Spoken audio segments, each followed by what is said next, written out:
Elizabeth Bennet had always considered herself to be a calm, rational, forgiving sort of woman. On the morning in question, however, she felt anything but calm, completely irrational, and in possession of an implacable bitterness toward those who had wronged her. Slipping from the house that morning, the gate in the path she loved to walk beckoned, and she hastened her steps, eager to retreat from the uproar of the place that had never been the haven she supposed her home should be. Should her mother spy her and demand her return, Elizabeth was in such a temper that she thought she might disobey.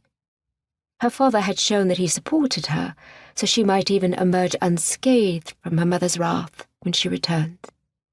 Then again, unscathed was a relative term when used to describe her relationship with her mother, and her father was not blameless in this matter either. Fortune smiled on her, for Elizabeth reached the edge of the property and hurried out onto the path without the expected call for her to return. That did not slow Elizabeth's steps. Rather, she increased her pace, determined to put as much distance as she could between herself and her home. Had she the legs for it, she felt she might allow her steps to lead her to the edge of England, to the sea, and far beyond. Returning home was not an option until her temper cooled.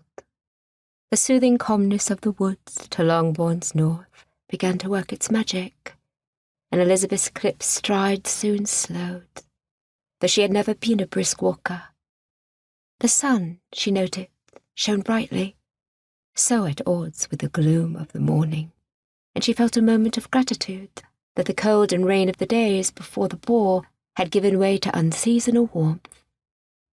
Had cool weather or stormy skies persisted, there would have been no retreat, leaving her doomed to listen to her mother's harangues about her stubbornness, to be subjected to Mr. Collins's injured and petulant silence. Not that the man possessed the ability to remain silent for more than 30 seconds together, regardless. What a spectacle it had been!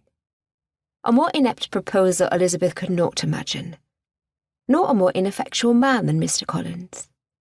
To think the man thought the way to a woman's heart was to congratulate himself on his fortunate position, assure himself that any woman would be privileged to share in it, and speak of his reasons for marrying, including his virago of a patroness's silly words, all with no mention of his affection for the woman to whom he had offered his addresses.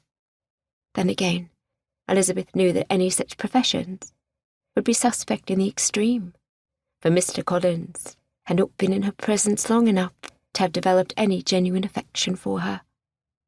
That did not prevent her from knowing him well enough to understand that marrying him would lead to a life of misery.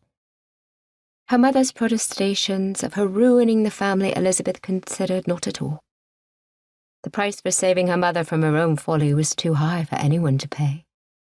And Mrs. Bennet shared a prominent position in Elizabeth's estimation with the execrable Mr. Collins.